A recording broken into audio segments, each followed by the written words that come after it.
Hey budget gardeners, Vita Loca here. Join me today in my plant nursery as I take you along and show you what I'm working on to get this bed ready for winter. So let's go.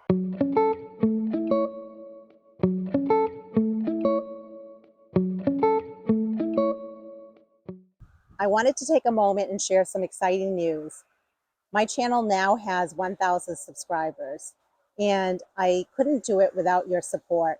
So thank you so much for watching my content, liking my content, and asking questions. It truly means a lot to me.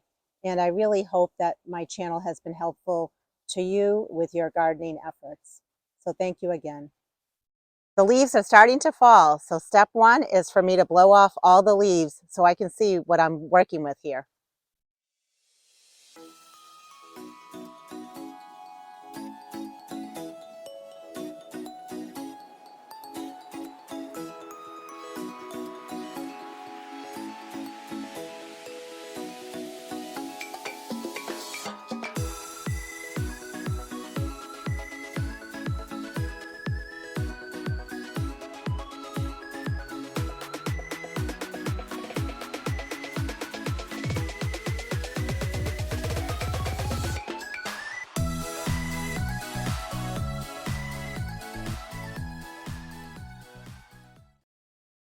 Step two is to create additional rows to heal in plants.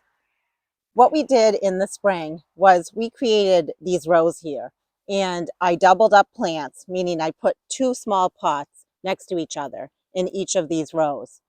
And what was nice about that was it allowed me to have extra walking room in between each of the rows. Now, because I'm not selling plants and things are quieting down, I really need to get the plants that I have that are in pots that are not in this nursery right now. I need to get those healed in for the winter. I don't have space. I've run out of space. What I'm going to do is every other row in this bed, I'm going to open up a trench and I'm going to heal in those plants. What I'm thinking is, especially for the bigger pots, like the gallon pots, they're not going to go in double rows. They're going to just go in a single row.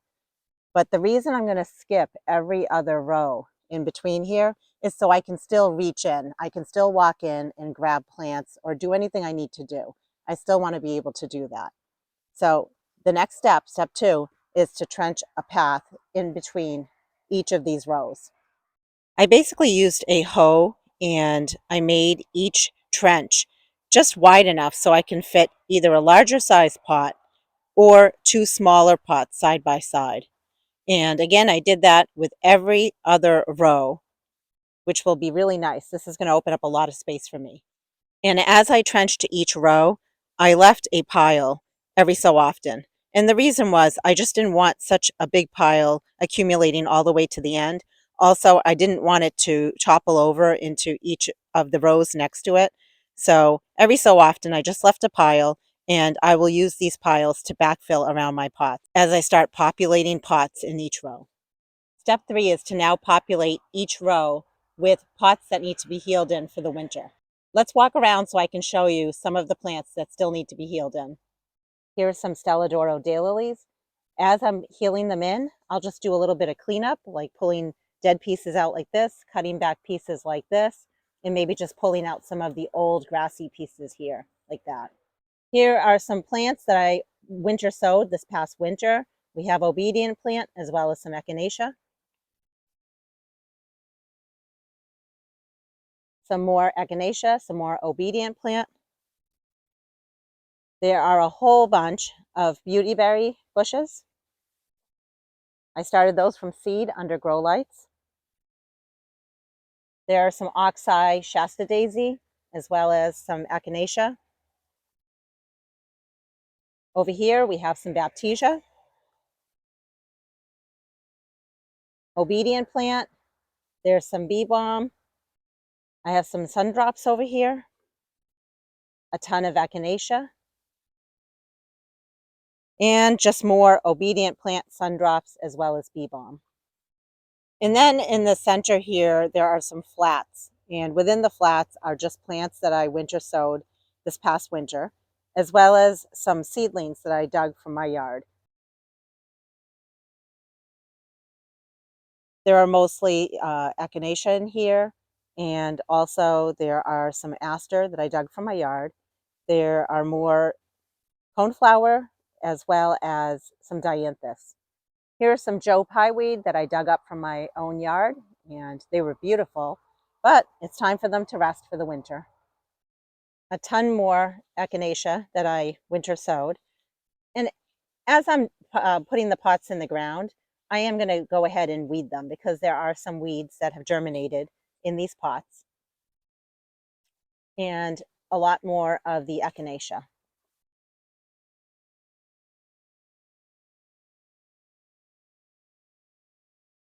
There's some spotty germination here, but there are some echinacea. There's some sea holly. There's weeds, but then there are more echinacea.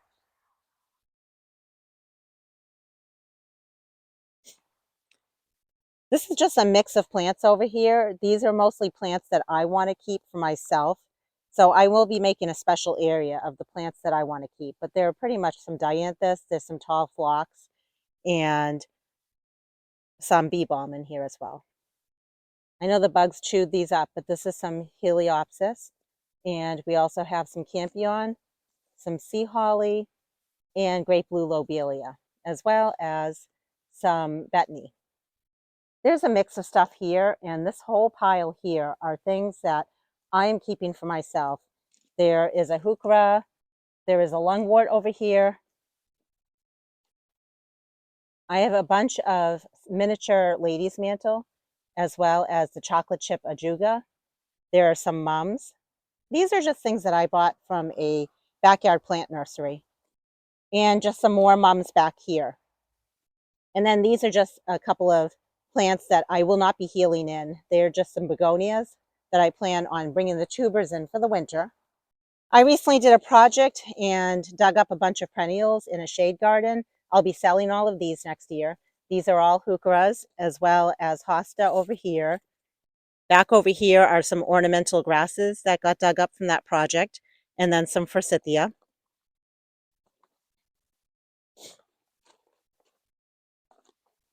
Also dug up from my property where I did a project that I'm planning on selling these plants next year. We have some iris, and these are more Stelladoro daylilies. And these are bearded iris. They're like a purple color. And over here are a bunch of dianthus. Most of them are white, but there are some pink ones in there. And then some great blue lobelia.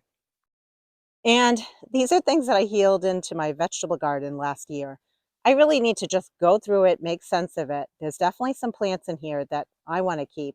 And then there are some plants that I want to sell for next year. And then some of them are annuals that just need to get tossed at this point. Step 3 is done. Well, it's done for today, and I'm happy with that. So right here, we had this row already in place, and we had this row already in place. And this is the row in the center that got populated with plants. While I was at it with this project, I also moved existing plants around in this bed. Basically, my goal is to keep like type of plants together, even if they're different varieties or different colors. For example, in this first row here, this is now all bee balm. And there are probably 3 different colors of bee balm in there, and they're different heights. I'd rather shift plants around right now so that come springtime, I am ready to go with selling plants. Now, keep in mind with the backyard plant nursery, typically the goal is to have it stocked up for the spring. And then you want to try to sell as much of the inventory as you can by middle of summer. That's when people are starting to slow down with shopping for plants. Then you want to stock it back up for the following season. That is what we've done here, and I'm very excited about that. This bed right here is packed with plants. In this section here, again, this row was here before. This row was here before. This row got created, and it is full. As we move down my driveway, same thing. This row was here before, and this row was here before. And the center row right here got created. You get the theme. Same with this section over here. An additional row got created inside of here. Do I still have plants that need to be healed into the ground? Yes, I do. The good news is I still have plenty of time. It is only middle of September. Lots of time to get these plants in the ground. The other piece of good news is I have one section right here that I can allocate to plants. So I'll be collecting more dirt to put in this area. I get it for free from our local transfer station, and I do have to sift it, which is fine. I will go ahead and sift it out so that I get rocks and large pieces of twigs, things like that. But I'm going to create a whole new row right here, and that will give me room to heal in the plants that I have. So I would say for step 4, it would be to create that new row, move a whole bunch of plants from here, as well as these plants that I showed you earlier, into the newly created row. Step 5 will be to weed this remaining section here, and then plant any remaining plants I need to get into the ground for this season. This was a big project, and I'm very glad to get it done because I really need these plants to be in place and ready to go well before the ground freezes. And it makes this job a lot easier to have it done before the leaves really start falling as well. So within the next week, I will finish up down here in the nursery, and then I will let this bed rest until next year. I hope this video motivated you. To be honest with you, what got me started with my backyard nursery was my love of gardening and the fact that I have quite a few flower beds in my yard.